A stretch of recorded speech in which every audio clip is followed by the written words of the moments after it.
안녕하세요. 오늘도 사연 살롱을 찾아주셔서 감사합니다. 저는 판교에 사는 20대 후반의 여성이에요. 사연을 보내기에는 좀 어린 나이라고 생각하실 분도 계실지 모르겠어요. 제가 어린 나이에 눈에 콩깍지 씌어서 한마디로 남자에 꽂혀서 앞뒤 안 보고 결혼했다가 시어머니랑 한바탕 하고 이혼했거든요. 어른들이 그러시잖아요. 너무 차이가 나는 집안은 안 좋다고요. 저는 그런 말들이 전부 진부하고 구식이라고만 생각했는데 비슷한 처지인 사람들끼리 더 편한 건 맞다고 봐요. 제가 경험자니까요. 진짜 극한 체험을 한 기분이에요. 시어머니의 뻔뻔하고 최소한의 도리도 없는 모습에는 정말 학을 뗐거든요. 그럼 바로 제 이야기 본격적으로 시작할게요. 저는 대학 졸업하자마자 회사에 들어가 직장 생활을 했어요. 또래들보다 좀 빠르게 사회생활을 한 셈이에요. 회사가 끝나고 나서는 독서 모임이며 영화 관람 모임, 외국어 모임, 여행 모임 등등을 번갈아 참석하며 나름 바쁘게 지냈죠. 그러다가 영화 관람 모임에서 남편을 만나 사귀게 되었어요. 남편은 저보다 4살이 많았고 저희 회사랑 멀지 않은 곳에 직장을 다니고 있었어요. 하지만 회사를 막 들어가서 저와 마찬가지로 직장인 1년 차였죠. 남편의 부드러워 보이는 인상이 저 어릴 적 좋아하던 배우와 이미지가 비슷해서 제가 무작정 좋아했었네요. 저는 엄마가 고등학교 때 돌아가시고 아빠와 둘이 살고 있었어요. 아래로 여동생이 한 명 있는데 외국 유학을 가서 해외에 있었고요. 남편 집안과 저희 집안은 경제적으로 많은 차이가 났어요. 원래 증조할아버지가 예전 만석군 소리 들을 만큼 지방의 한 지역을 다 갖고 계셨다가 할아버지가 물려받으시고는 서울로 이전하시면서 여기저기 부동산 투자를 잘 하셨다고 해요. 그걸 아빠가 그대로 물려받으시면서 골프 리조트 사업하고 강남과 강북에 고급 빌라들만 지어 직접 분양을 하셨고요.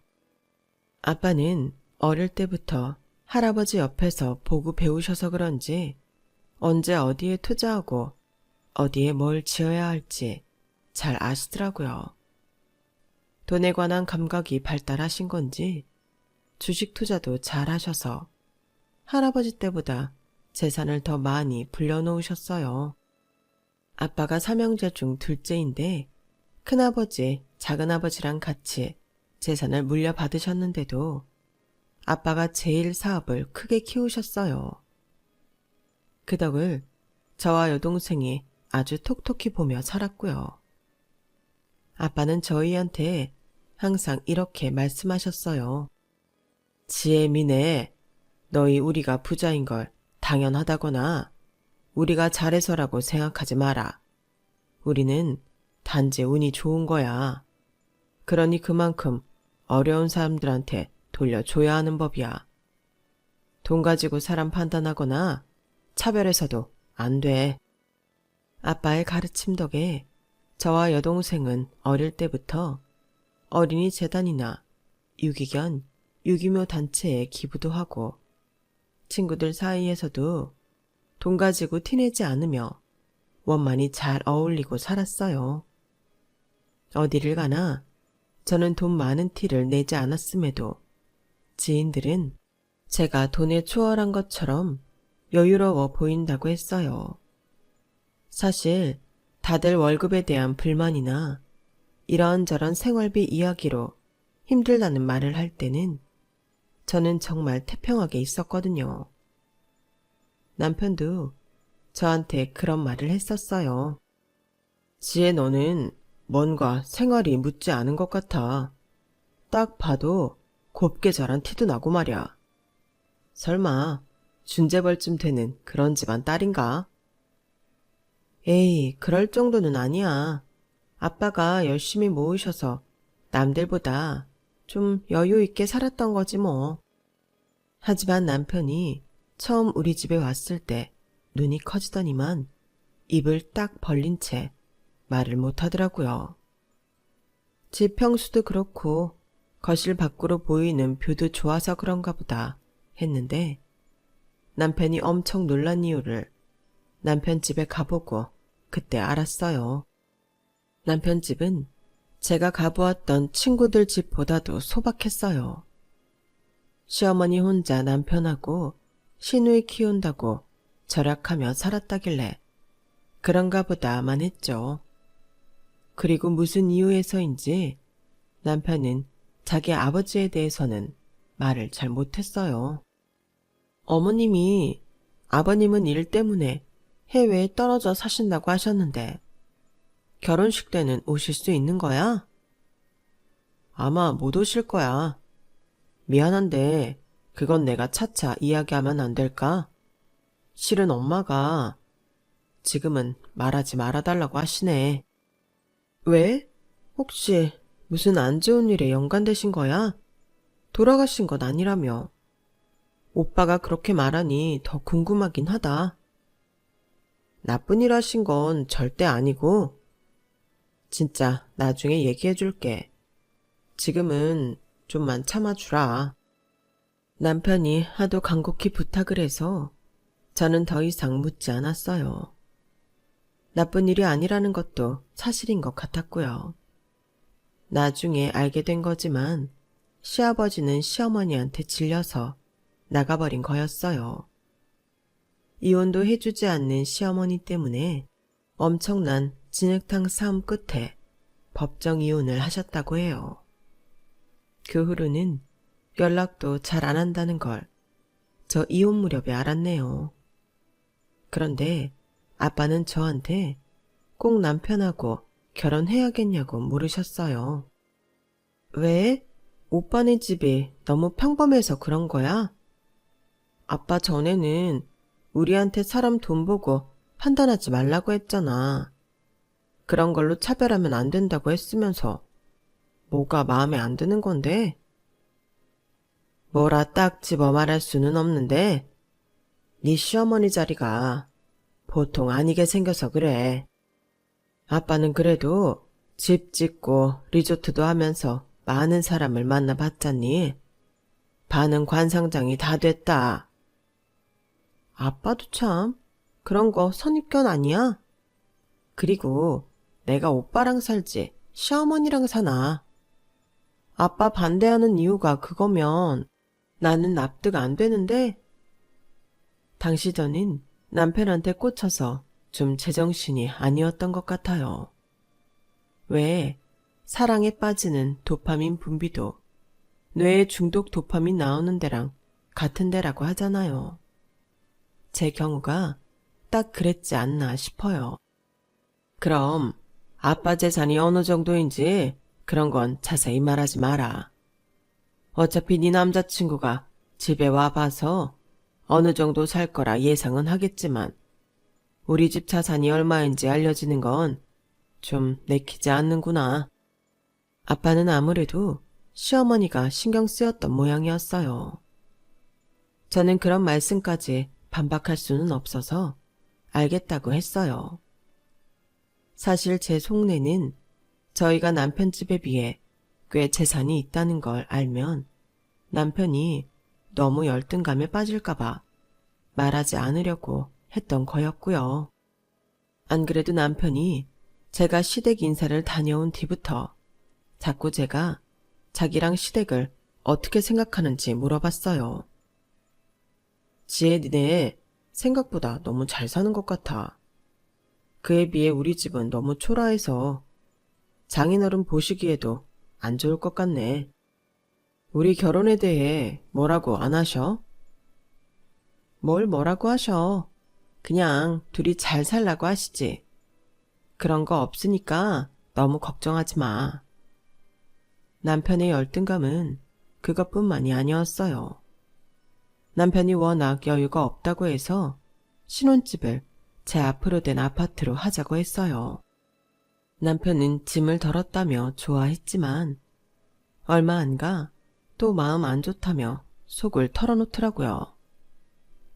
엄마가 우리 신혼집이 더 좋은 걸 보시면 마음 안 좋으실 거야. 실은 그래서 내가 엄마 좀 좋은 아파트로 옮겨드리려고 돈 열심히 모으긴 하는데 언제가 될지. 1년 내로 하려고는 해. 그동안은 내가 마음이 편치 않을 것 같아. 엄마랑 연정이는 낡고 좁은 데서 지내는데 나만 좋은 데서 살잖아. 돈은 대출 받아도 모자라? 어느 정도 예상하는데 그래? 뭐 대단한 집은 아니어도 난 부끄럽지는 않을 집이었으면 좋겠어서. 내가 몇 달 전까지 좀 바빴잖아. 그때는 야근도 하고 다른 사람들 프로젝트 기획서도 대신 써주고 내 팀 일도 죽어라 해서 인센티브도 빡세게 받고 대리 운전도 하고 그러느라 시간이 좀 없었거든. 저는 제가 도와줘야 하나 고민이 됐어요. 저한테는 남편이 생각하는 정도의 아파트 사는데 보탤 돈은 있었거든요. 그런데 며칠 후 남편이 밝은 표정으로 와서 이러더라고요. 나 코인으로 갈아탔어. 회사 동기가 진짜 알짜 정보만 알려주거든. 그 친구가 꽤 괜찮은 코인 알려줬는데 지금도 이게 몇 배가 된 건지. 그놈 덕에 우리 신혼여행 다녀와서 딱 엄마 집 옮겨줄 수 있을 것 같아. 타이밍도 진짜 좋지 않아? 코인? 그거 좀 불안한 거 아니야? 차라리 주식을 하지. 주식보다 요새는 코인이래. 걱정 마. 그 친구가 틀리는 법은 절대 없거든. 나 전에 목돈 필요했을 때도 그 친구 말 듣고 투자해서 돈 마련한 적 있어. 아무리 그렇다고 해도 저는 어째 불안하더라고요. 그리고 제 불길한 예감이 딱 맞아 떨어졌는데요. 저희 결혼 이틀 전에 남편은 코인이 바닥을 친 걸 알고는 완전 상심해서 이러지도 저러지도 못했어요. 어떻게 이런 일이. 진짜 완전 잘 될 줄 알았는데. 아니, 우리 신혼여행 갔다 오면 시댁 아파트 옮긴댔잖아. 그럼 지금쯤 돈 빼놨어야지. 그냥 두고 있었어? 그게 좀 더 오를 것 같아 보여서. 진짜 이게 계속 전망이 좋은 거라고 했단 말이야. 오빠 회사 동기가 그렇게 말했어? 아니, 내가 인터넷 커뮤니티 같은 데서 봤거든. 저는 한숨이 절로 나왔어요.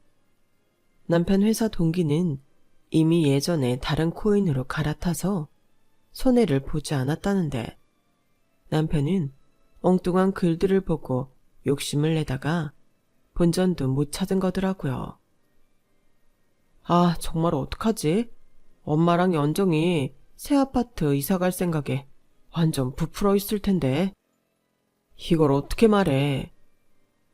결혼 이틀 남겨두고 신랑이 이러고 있으니 저도 정말 미치겠더라고요. 전부 다 자기가 멍청해서 생긴 일이라며 심하게 자책하는데 이러다가 좀비 같은 모습으로 식장에 들어갈 게 그냥 훤히 보이더라고요. 이대로는 안 되겠다 싶어 제가 나서기로 했어요. 오빠, 내가 아파트 사면 어떨까? 나 사실 여윳돈이 있거든. 원래 갖고 있던 건 아니고 아빠가 결혼해서 필요할 때 쓰라고 주신 건데 그 아파트는 살 수 있을 것 같아. 제 말에 남편은 자리에서 벌떡 일어났어요. 뭐? 그렇게 큰 돈을 장인어른이 주셨다고? 진짜야? 아니야. 그래도 어떻게 너더러 아파트를 사달라고 하냐. 그러면 내가 너무 뻔뻔하지. 신혼집도 네 아파트인데. 정 그러면 4명이로 하면 되잖아. 어머님이랑 아가씨한테는 오빠 집이라고 하고. 그러면 어때? 정말? 그래 줄 수 있어? 그래만 준다면 너무 고맙지. 남편은 그제야 얼굴이 활짝 펴서 생기가 돌았어요. 저는 겨우 제대로 된 결혼식을 할 수 있겠다 싶어 한숨 돌렸고요. 그걸 보며 오빠가 생각보다 더 시어머니를 위한다고 느꼈지만 저는 좋게 봤어요. 부모님한테 잘하는 건 나쁜 게 아니니까요. 저희는 결혼식을 무사히 잘 올리고 열흘간의 신혼여행도 재미있게 잘 다녀왔어요. 그리고 돌아오자마자 한 일이 시댁 아파트를 사는 거였어요. 아파트는 전부터 남편이 받은 거였고 그때 계약금 얼마간 걸어둔 게 있어서 가서 계약서에 사인하고 입금만 하면 되는 거였지만 제 명의로 다시 해야 됐기 때문에 일이 조금 복잡하게 돌아가긴 했어요. 그래도 저희가 결혼했고 부부다 이런 거 다 증명하고 계약서 다시 쓰면서 남편이 얼마간 걸어둔 계약금은 제 돈으로 남편한테 줬어요. 신혼여행 가서도 용돈 없어서 전전긍긍하고 뭐 하나 살 때도 한참 망설이는 게 너무 안 됐더라고요. 정말 고맙다, 지혜야. 네가 계약금까지 싹 해줄 줄은 몰랐는데 네 덕에 나도 여유 좀 갖고 살 수 있겠다. 그리고 정말 우리 엄마랑 연정이한테는 내 명의라고 할 거지? 꼭 그렇게 해줘. 안 그래도 우리 집이 기우는 거 신경 쓰시는데 집까지 네 돈으로 샀다고 하면 자존심 상하실 거야. 걱정하지 마. 내가 먼저 오빠 거라고 한다고 했잖아. 어머니나 아가씨가 계약서만 안 보시면 되는 건데 뭐. 시어머니는 자가로 그것도 지금보다 더 좋은 아파트로 이사를 간다며 아주 신이 났더라고요. 사실 전에 살던 아파트는 정말 오래되기도 했는데 그걸 또 전세도 아닌 월세로 살고 있었다고 해요. 시어머니는 이삿날 너무 좋아서 어쩔 줄 몰라 하더라고요. 그런데 저를 대하시는 건 정말 섭섭하다는 말이 절로 나올 정도였어요. 아무리 사돈이 잘 살면 뭐해. 그런다고 우리 집을 하나 사주기랬어. 뭐했어. 어쨌든 기댈 때는 집 핏줄밖에 없는 거야. 이렇게 준호가 우리 집까지 사주는 동안 넌 뭘 했니? 그 잘난 신혼집 네 거라고 너무 다른 거에 무심한 거 아니야? 네가 돈 많은 집 딸인 거 알겠는데 그걸로 우리 무시하는 건 싫다. 그리고 너 바깥 사돈한테 우리 준호 말 좀 잘 해다오. 결혼식 때 보니까 네 아버지 손님들 잘 사는 사람 많은 것 같더라. 화환도 무슨 대표 이런 건 거 많이 오고. 니네가 그만큼 돈이 있다는 거 아니겠어? 그러면 우리 준호한테 신용카드 하나쯤은 만들어 주실 수 있잖아. 기왕이면 한도 없는 블랙, 뭐 그런 거 말이야. 잘 사는 사돈도서 좋다는 게 뭐냐? 그런 덕이라도 봐야지. 우리 준호가 집안이 평범한 거 말고는 다 너무 괜찮잖아.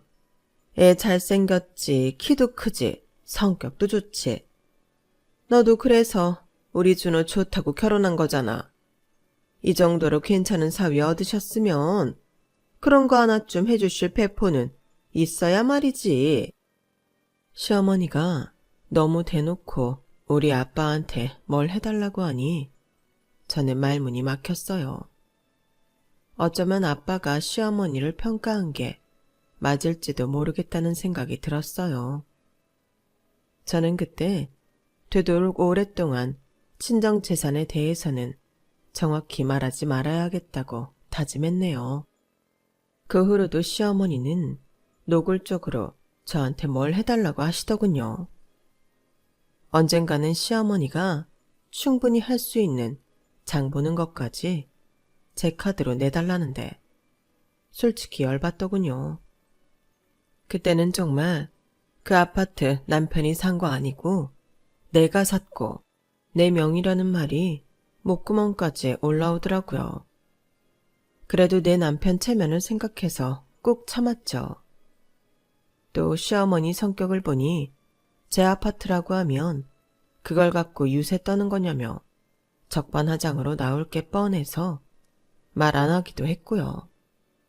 그런데 점입가경이라고 시어머니는 갈수록 더 했어요. 예, 바깥사돈 발 넓으신데 우리 연정이 어디 취직 좀 시켜달라고 하면 안 되겠니? 네가 말 좀 잘 해봐. 아가씨 취직이요? 아가씨 카페 나가시잖아요.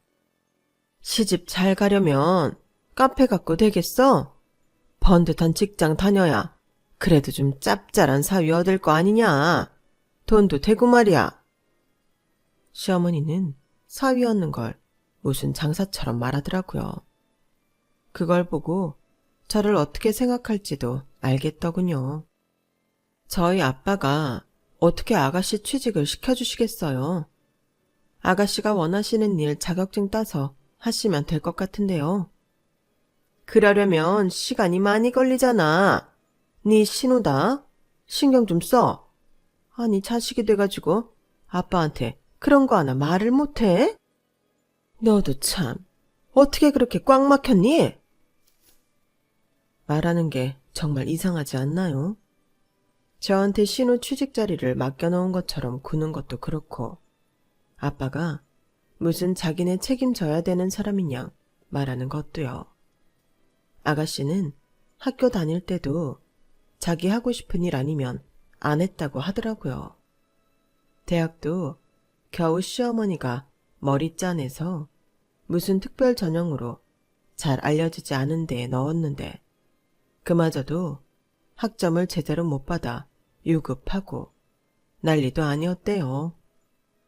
지금 카페 알바도 친구가 소개시켜줘서 겨우 다닌다는데 제가 그런 사람을 어떻게 다른 사람한테 추천할 수 있겠어요. 하지만 시어머니는 신우일 아니면 자기네 카드 하나라도 만들어 달라며 레파토리를 돌려가며 저를 괴롭혔어요. 남편도 말린다고 말리는 것 같기는 했는데 전혀 효과가 없었고요. 그러던 어느 날 저한테 청천벽력 같은 소식이 전해졌어요. 비가 많이 오던 날이라 잊혀지지도 않아요. 갑자기 핸드폰에 대학병원 응급실이라고 뜨며 전화가 걸려왔어요. 박지혜 씨 핸드폰이죠? 박성훈 씨가 아버님 맞으시고요. 네, 무슨 일이세요? 왜 그러시는데요? 아버지께서 교통사고로 여기로 이송되셔서 긴급수술 들어가셨어요. 빨리 와주셔야 될 것 같아요. 상황이 좋지 않습니다. 저는 너무 놀라서 떨리는 손으로 가방을 챙겨 나오며 근무 중인 남편한테 전화했어요. 남편도 놀라서 바로 병원으로 오겠다고 했고 저는 도저히 운전을 할 수가 없어서 택시를 타고 갔죠. 아빠는 제가 도착하고 3분 만에 돌아가셨어요. 3분인지 저도 몰랐지만 제가 응급실 뛰어 들어가고 바로 어떤 간호사분이 나오셔서 저를 데려가셨는데 그때 막 돌아가셨다는 이야기를 들었거든요. 나중에 그게 제가 도착하고 3분 후였다고 알려주더라고요. 저는 바로 눈물을 펑펑 쏟았어요. 다른 사람들 다 보는 데에서 바닥에 주저앉아 통곡을 했죠. 어떤 말도 생각나지 않았고 세상이 진짜 제 앞에서 무너져 내렸어요. 나중에 도착한 남편이 자초지종을 들었고요. 빗길에 과속운전을 하던 트럭이 중앙선을 넘으면서 발생한 사고였어요. 바로 아버님 앉아 계신 뒷자리를 트럭이 정면으로 받아서 정말 안타깝게 됐습니다. 아빠가 가던 길을 돌이켜 생각해보니 엄마를 모셔둔 납골당 가는 길이었어요. 아빠는 꼭 그 일이 아니어도 이따금 혼자 엄마를 찾아가곤 했거든요. 아빠, 나랑 같이 가자고 하지. 왜 그랬어? 왜 혼자 가다가 이렇게 훌쩍 가버리고 그래? 빈소에서도 저는 엉엉 울며 정신을 차리지 못했고, 해외에서 도착한 여동생과 부둥켜 안고 울기만 했어요. 결혼하고 시어머니한테 시달린다고 짜증이 나서 혼자 시간을 보내고 싶은 날들이 많았어요. 그래서 친정에도 안 가고 혼자 훌쩍 교회에 나갈 때가 많았거든요. 그런 일들이 다 후회가 되더라고요. 이렇게 가실 줄 알았으면 한 번이라도 더 찾아뵀어야 되는데 제가 천하의 불효녀가 된 것만 같았고 아빠가 너무 보고 싶었어요. 그러면서도 오시는 문상객들 받느라 기운이 다 빠지고 있는데 여동생이 잔뜩 화가 난 표정으로 저한테 조용히 말하더군요. 언니, 시어머니란 사람 왜 저래? 형부 붙잡고 계속 웃으면서 얘기하더라고. 웃다니? 무슨 소리야? 혹시 잘못 본 거 아니야? 아니야. 아빠 친구분들도 왜 저러냐며 눈살 찌푸렸다고. 저는 도저히 믿기지가 않아서 고개를 절레절레 흔들었어요. 그러자 여동생이 바깥쪽으로 손가락을 가리키는데 정말 시어머니가 자기 손님하고 밝게 떠들고 있더라고요. 그걸 보고 누가 화가 치밀어 오르지 않겠어요. 안 그래도 맨날 아빠한테 뭐 해내라던 사람이 아빠 돌아가신 장례식장에서 저러고 있으니 울분이 치솟았어요. 시어머니는 제가 오는 줄 모르고 떠들고 있었어요. 아, 정말. 이 양반이 우리 애들한테 선물을 남기고 가셨잖아. 그 많은 돈하며 집이며 누가 쓰겠어? 나랑 애들이 쓰는 거지.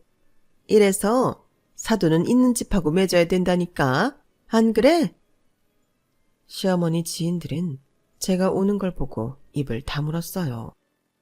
어머니, 그게 지금 무슨 말씀이세요? 누가 누구 돈을 써요? 지금 아빠 갑자기 사고로 돌아가셔서 정신없는데 와서 그게 할 말이에요? 저까지 죽는 꼴 보고 싶어서 이러세요. 어떻게 그런 말씀을 하실 수 있어요? 사람이에요? 아니, 얘가 어디서 이렇게 소리를 지르고 그래? 사람들이 있는 데서 이게 정말 버르장머리 없이? 내가 뭐 틀린 말 했니? 내가 가신 분 안타깝지 않은 건 아니야. 하지만 산 사람은 현실을 생각해야 되잖아. 우리 연정이도 번듯한 직업 없어도 시집 갈 때 집 하나 있다고 하면 어떤 남자가 싫다고 하겠어? 너도 집으로 우리 준호 잡았잖아. 사람이면 그렇게 말하는 거 아니죠? 사람이면. 뭐? 너 내가 사람도 아니라는 거냐? 참 못돼 먹었네. 못돼 먹은 건 어머니죠. 이러실 거면 가주세요. 우리 아빠 끝까지 존중만 받고 가시게 하고 싶으니까 가시라고요. 제가 화가 나서 씩씩거리자 남편은 말없이 시어머니를 밖으로 데리고 나갔어요.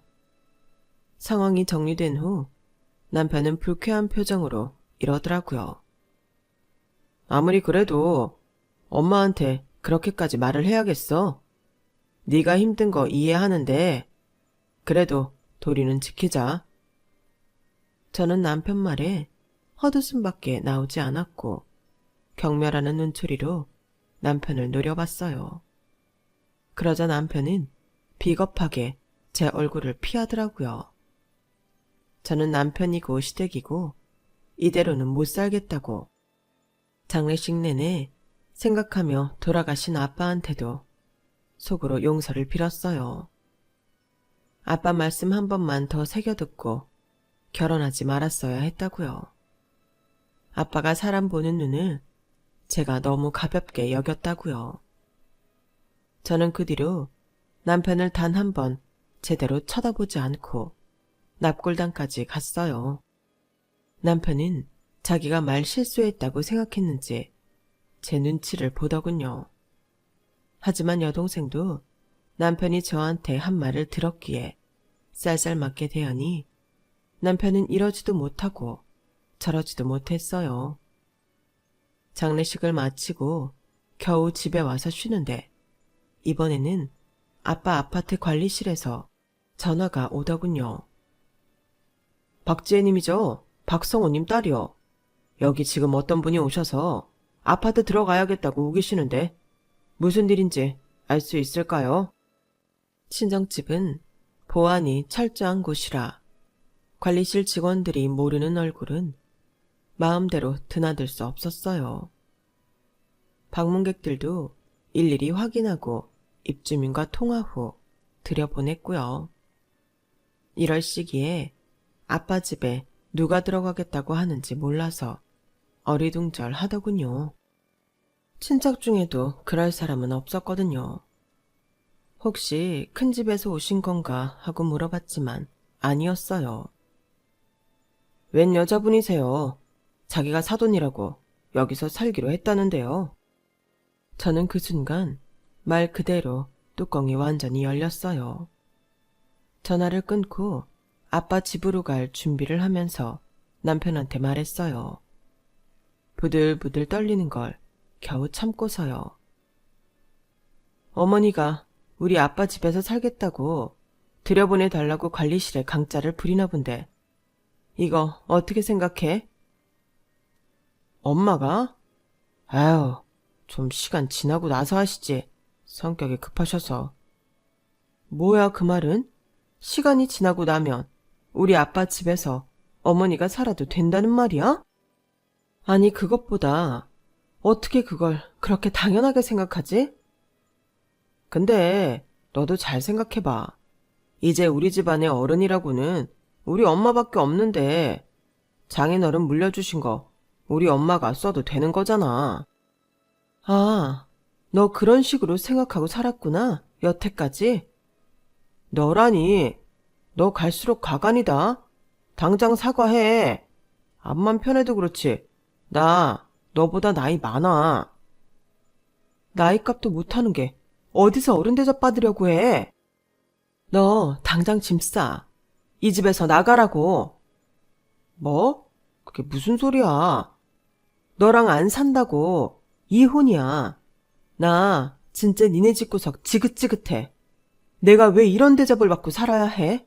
우리 아빠는 뭐가 아쉬워서 돌아가신 후에도 시집 식구들한테 돈 뜯기고 있어야 되냐고. 당장 나가. 지혜야, 진정해. 너 지금 너무 흥분했어. 흥분 안 하게 생겼어? 내가 너 뭘 믿고 결혼했을까? 내가 너무 어리석었지. 아빠 말씀 듣고 결혼하지 말았어야 해. 너 같은 인간들 두 번 다시 보고 싶지 않으니까 당장 짐 싸. 안 그러면 내가 사람들 불러서 짐 다 옮길 거니까. 그러고 저는 바로 택시를 불러 아빠 아파트로 갔어요. 제 연락을 받은 여동생도 왔더군요. 시어머니는 팔짱을 끼고 거만하게 서서 커다란 이민가방 몇 개를 두고 1층 안내 데스크 앞에 있더라고요. 예, 그냥 전화로 다 들여보내라고 하면 될 일이지. 일을 왜 이렇게 복잡하게 하니? 얼른 얘기 좀 잘 해봐.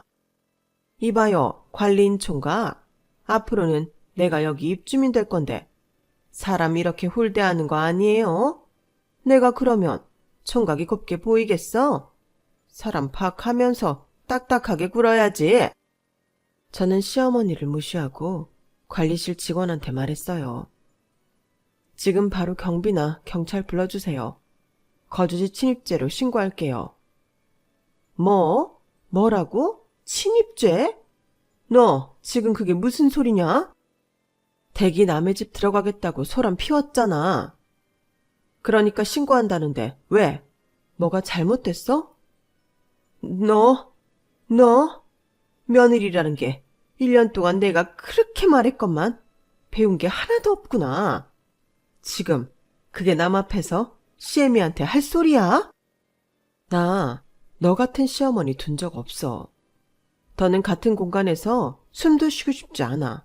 그러니까 나가. 여동생은 이미 시어머니의 짐가방을 밖으로 끌어내 집어 던지고 있었어요. 시어머니는 그걸 보며 방방 뛰더라고요. 아니, 이게 대체 못하는 짓들이야. 윗사람한테 이게 뭐냐고. 어차피 아무도 안 사는 집 내가 와서 살겠다는데 뭐가 문제냐? 어? 이게 다 사돈이 우리 잘 살라고 해놓고 가신 거 아니겠어? 그러면 감사하게 쓰면 되는 건데 어디서 이런 폐악질이야? 폐악질은 당신이 부린 거지. 어디 아빠 낙골당 모시자마자 이때다 하고 와서 억지를 부려.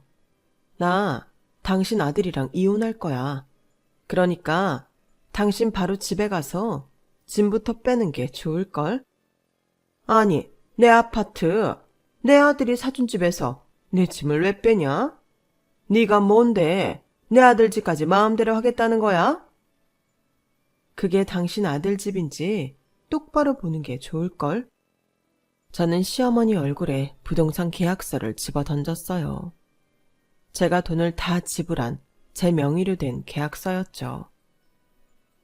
내가 당신 아들 체면 세워주려고 여태까지 가만히 있었거든? 그런데 당신이 나 좀 괴롭혔어? 못난 당신 딸 일자리 내놔라. 되도 않는 블랙카드 내놓아라. 진짜 내가 뭐 때문에 그런 걸 견디며 살았는지 나 자신이 이해가 안 돼. 남편이라는 새끼는 제 엄마 장단에 놀아나기나 하고. 여기 이 사람 좀 빨리 치워주세요. 안 나간다고 하면 경찰 부르시고요. 그제야 시어머니는 얼른 저를 붙잡고 사정했어요. 예, 내가 잠깐 실수를 했다. 너무 성급했어. 그때 헐레벌떡 도착한 남편은 급했는지 사람들 보는데도 아랑곳 없이 제 앞에 무릎을 꿇더라고요. 지혜야, 아까는 내가 실수했어. 말이 헛나왔어. 정말 미안해. 내가 잠깐 어떻게 됐나 봐. 장인어른도 돌아가시고 처제도 다시 해외 나가면 지혜 너한테 누가 있어. 우리밖에 없잖아. 혼자서 어떻게 살려고 그래. 서운한 거 다 이해해. 그런데 사람이 욱하면 실수할 수 있잖아. 내가 마음 상하게 했다면 정말 미안해. 욱하면 실수하는 게 아니고 네 본색이 드러난 거잖아. 너 장례식 때부터 아주 수상했어. 그리고 그전에도 네 엄마가 나한테 신용카드 내놔라. 딸내미 취직시켜 달라고 아빠한테 말해라. 그럴 때도 적극적으로 말리지 않았잖아. 그때 알아봤어야 됐어. 내가 미쳤지. 너 같은 걸 무슨 대단한 인간이라도 되느냐 우러러 봤으니. 덕분에 꿈에서 깼어. 고맙다. 현실을 보게 해줘서. 너랑은 끝이야. 이혼 소송 들어갈 거니까 그렇게 알고. 지금 살고 있는 그 집도 내 집이잖아. 짐 안 쌌으면 내가 가자마자 네 물건 다 내다 버릴 테니까 그렇게 알아. 저와 여동생의 무서운 표정과 여태껏 본 적 없는 제 모습에 남편은 모든 게 틀렸다고 생각했는지 땅바닥에 엉덩이를 대고 털썩 주저앉더군요. 시어머니는 미치겠다는 듯 발을 동동 굴렀고요. 아니, 그 아파트, 그게 나는 준호 네 건 줄 알고. 아우, 정말 이게 뭐냐. 귀뜸이라도 해주지 그랬어, 이놈아. 끝까지 자기 잘못을 모르는 시어머니를 보며 저는 진짜 다시는 이 집안과 엮이지 말아야겠다고 맹세했어요. 그날 이후로도 남편과 시어머니는 저한테 미안하다, 용서해달라 말꼬리가 길었지만 저는 단칼에 잘라버렸어요. 남의 아버지 돌아가신 걸 자기들 한몫 잡은 걸로 생각하는 그런 인간들은 용서할 수가 없었거든요. 이혼 소송 준비를 하며 앞에 말씀드린 남편 아버지에 대해서도 알게 됐어요. 시어머니의 저런 성격 때문에 결국에는 도망가다시피 집을 나와서 힘들게 이혼했다고요. 너무 질려서 자기 자식들도 찾아보지 않는다는 말이 저는 납득이 갔어요. 하는 짓도 엄마 똑 닮았으니 아무리 제 자식이어도 보고 싶겠나요? 저 같아도 찾아보기 어려울 것 같더군요. 그렇게 저는 1년여의 소송 끝에 이혼을 했고 남편은 저에게 위자료와 정신적 피해 보상까지 줘야 했어요. 저와 여동생은 아빠 유산을 정리하고 여동생도 지금은 한국에 들어와 저와 지내고 있어요. 물론 여동생은 다시 해외에 나갈 생각이라고 하지만 그래도 4년 넘게 제 옆에 있어주는 게 고맙네요. 둘이서 아빠 집에서 서로 의지하며 지내는데 그래도 혼자가 아니어서 그런지 외롭지 않네요. 저는 시댁에 너무 대어서 앞으로 결혼은 안 할지도 모르겠어요. 제 긴 이야기는 여기까지예요. 들어주신 분들 모두 감사드려요. 좋은 인연들과 오늘도 행복하세요. 여러분, 사연 댓글의 응원과 현명한 조언 부탁드려요. 좋아요와 구독은 저에게 큰 힘이 됩니다. 오늘도 좋은 일 가득하세요.